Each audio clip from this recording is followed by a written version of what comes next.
کوئی گل باقی رہے گا نہ چمن رہ جائے گا پر رسول اللہ کا دین حسن رہے جائے گا۔ صلو علی الحبیب صلی اللہ تعالی علی محمد صلی اللہ علیہ وسلم۔ میٹھے میٹھے اسلامی بھائیوں اور مدنی چینل کے ناظرین، نبی پاک علیہ السلام غیب بتانے والے آقا نے احادیث کے ذریعے جو ہماری رہنمائی کی ہے کہ قیامت سے پہلے کیا کیا ہونا ہے۔ ہر چیز کی ایک عمر ہوتی ہے، انسان کی بھی ایک عمر ہے، اور اگر اس نے طبعی موت مرنا ہے تو مرنے سے پہلے اعضاء کا کمزور ہونا، بیماری کا آنا، اور پھر جسم کا خم ہو جانا، اور پھر موت کا آنا، یہ علامات ہوتی ہیں موت کی۔ اسی طرح یہ دنیا کی بھی ایک عمر ہے، اور اس دنیا کو فنا ہونے سے پہلے کچھ ایسی نشانیاں آئیں گی جو گویا اس کے فنا ہونے کی نشانیاں ہیں۔ علامات قیامت انہیں ہی کہا جاتا ہے۔ ایک ایسی نشانی کہ جس کے بارے میں میرے آقا علیہ السلام نے فرمایا کہ قیامت سے پہلے، حدیث پاک کا خلاصہ ہے، ماں باپ کی نافرمانی بڑھ جائے گی، ماں باپ کو ستایا جائے گا۔ غور کیجئے میٹھے اسلامی بھائیوں، آج یہ نشانی کیسی ہماری آنکھوں کے سامنے ہے۔ یعنی یہ تصور نہیں تھا کہ کوئی اپنے ماں باپ کو بھی تنگ کر سکتا ہے، یہ سوچا نہیں جا سکتا تھا۔ اور ماں باپ کو ستانا یہ کس قدر رب کو ناپسند ہے کہ روایتوں کا مفہوم ہے کہ ماں باپ ہی تیری جنت ہیں، ماں باپ ہی تیری دوزخ ہیں۔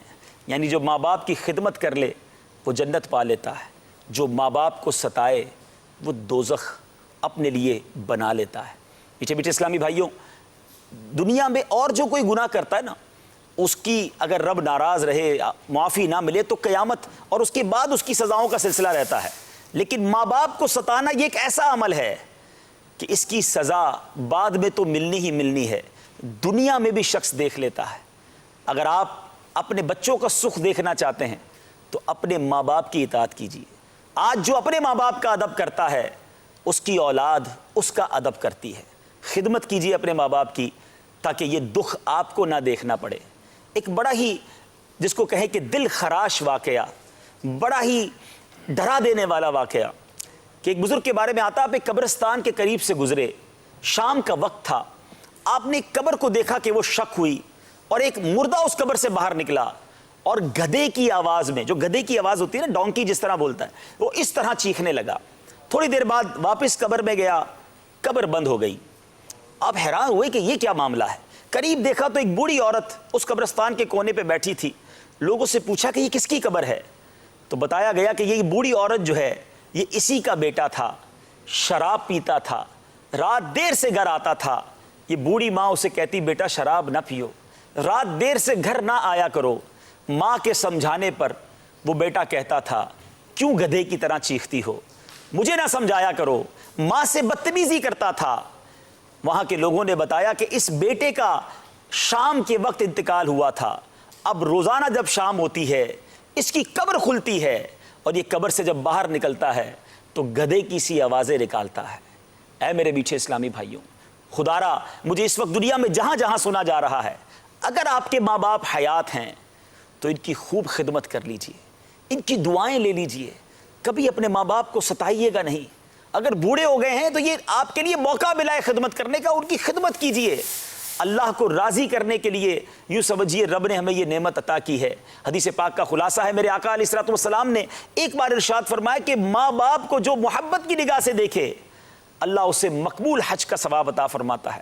کسی صحابی نے عرض کی یا رسول اللہ صلی اللہ تعالیٰ علیہ وسلم، اگر کوئی ماں باپ کو 100 بار محبت کی نگاہ سے دیکھے، سبحان اللہ، کونین کے والی صلی اللہ تعالیٰ علیہ وسلم نے فرمایا اللہ اکبر و اطیب، اللہ بہت بڑا اور پاک ہے۔ یعنی کوئی 100 بار بھی اپنے ماں باپ کو محبت کی نگاہ سے دیکھے، میرے رب کی رحمت اتنی بڑی ہے کہ وہ اسے 100 حج، مقبول حج کا ثواب عطا فرماتا ہے۔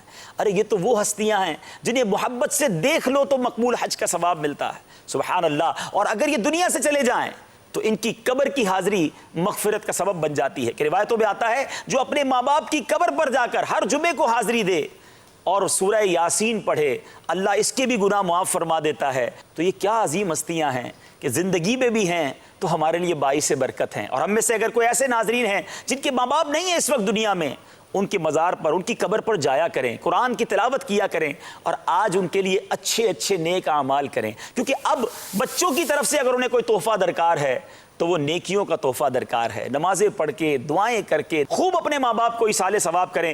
اللہ نے نوازا ہے تو والدین کے ایصال ثواب کے لیے کوئی مسجد بنا دیں، کوئی مدرسہ بنا دیں، تاکہ انہیں خوب ثواب پہنچتا رہے۔ اچھا، ان کی روح کو خوش کرنا چاہتے ہیں تو علماء نے یہ بھی لکھا کہ جو باتیں ماں باپ کو ناپسند تھیں وہ نہ کی جائیں، جو ان کو پسند تھا، یعنی اپنے والد کے دوستوں کا آج بھی ادب کرے۔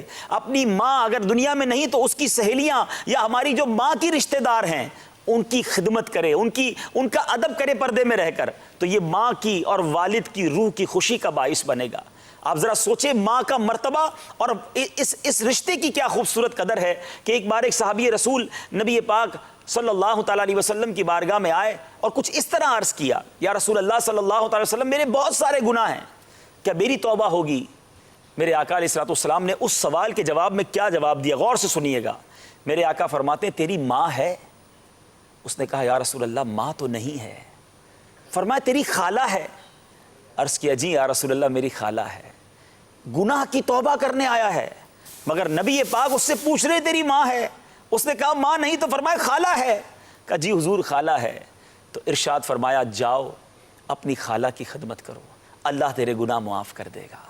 ذرا غور کیجئے، ماں کی نسبت سے خالہ کو یہ مرتبہ مل جاتا ہے، لیکن اس کے برعکس وہ بندہ سوچے جس کے ماں باپ اس سے ناراض ہیں۔ یہ سن کر کبھی کبھی رونگٹے کھڑے ہو جاتے ہیں کہ کیسے وہ لوگ ہیں جو اپنے ماں باپ کو اولڈ ہاؤس میں چھوڑ آتے ہیں، بوڑھے ماں باپ کو دکھ پہنچاتے ہیں۔ نہیں میرے میٹھے اسلامی بھائیوں، اگر آج یہ بوڑھے ہو گئے ہیں، کچھ انڈرسٹینڈنگ پرابلم ہو جاتی ہے، یاد رکھیں جب بندہ بوڑھا ہو جاتا ہے نا تو سمجھنے میں کچھ مشکل ہو جاتی ہے۔ بوڑھا اور بچہ کہتے ہیں نا برابر ہے، تو آپ اپنے بوڑھے ماں باپ سے الجھے نہیں، اپنا بچپن یاد کریں۔ آج بیٹا والد کو کہتا ہے آپ کو سمجھ نہیں آتی، آپ بار بار سوال کیوں کرتے ہیں؟ ماں سے کہتا ہے ماں آپ کو نہیں پتہ چلتا آج کا دور کیسا ہے؟ کبھی اس سے یہ کہا جاتا ہے کہ تمہیں سمجھ نہیں پڑتی؟ ارے اس کو تو اس وقت سمجھ پڑتی تھی جب میں بولنا بھی نہیں جانتا تھا، میں روتا تھا تو ماں پہچان لیتی تھی کہ کیوں رو رہا ہے، بھوکا ہے یا درد ہو رہا ہے۔ ماں باپ نے ہمیں انگلی پکڑ کر چلنا سکھایا۔ آج ہم دنیا میں جو کچھ ہیں اپنے ماں باپ کی بدولت ہیں، ان کی برکت سے، اور یہ راضی ہو گئے نا۔ یاد رکھنا میرے وہ تمام بچے، وہ اسلامی بھائی، وہ اسلامی بہنیں جن کے ماں باپ حیات ہیں، ایک بات یاد رکھنا، جن سے ان کے ماں باپ راضی ہونا اور وہ دعا کر دیں، اس کو ترقی سے کوئی نہیں روک سکتا، اور جن سے ماں باپ ناراض ہوں اور دل سے ناراض ہوں اس کو برباد ہونے سے کوئی نہیں روک سکتا۔ یاد رکھنا دنیا میں ادھر ادھر چکر لگاتے ہیں نا، میرا مسئلہ اٹکا ہے، میری مصیبت ہے، ارے ماں باپ کی ایسی خدمت کر لو کہ ماں اکیلے میں ہاتھ اٹھا کر، میں کہوں کہ ماں دعا کر، میں کہوں ابو دعا کرے، وہ الگ بات ہے، ارے خدمت ایسی کرو کہ دل سے دعا نکلے۔ اور جس دن ماں نے دل سے ہاتھ اٹھا کر دعا کر دی نا کہ یا اللہ میرے بیٹے کے کام بنا دے، میرے بیٹے کی مغفرت کر دے، اس کی مشکلیں آسان کر دے، جس دن والد نے رب کی بارگاہ میں ہاتھ اٹھا کر دل سے دعا کر دی، آپ کا کوئی مشکل، آپ کی کوئی پریشانی نہیں رہے گی۔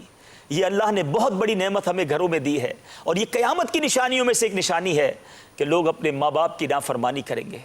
آج نیت کر لیں کہ اپنے ماں باپ کو ہمیشہ راضی رکھیں گے۔ میں بھی دعا کرتا ہوں، آپ بھی دعا کریں کہ ہم میں سے جن کے والدین حیات ہیں اللہ انہیں درازی عمر بالخیر عطا فرمائے، ان کو سدا ہم سے راضی رکھے، اور ہمیں ان کی دل و جان سے خدمت کرنا نصیب فرمائے، اور جن کے ماں باپ نہیں ہیں اللہ کریم ان کی بے حساب مغفرت فرمائے۔ مدنی چینل دیکھتے رہیے۔ کوئی گل باقی رہے گا، نہ چمن رہ جائے گا، پر رسول اللہ کا دین حسن رہ جائے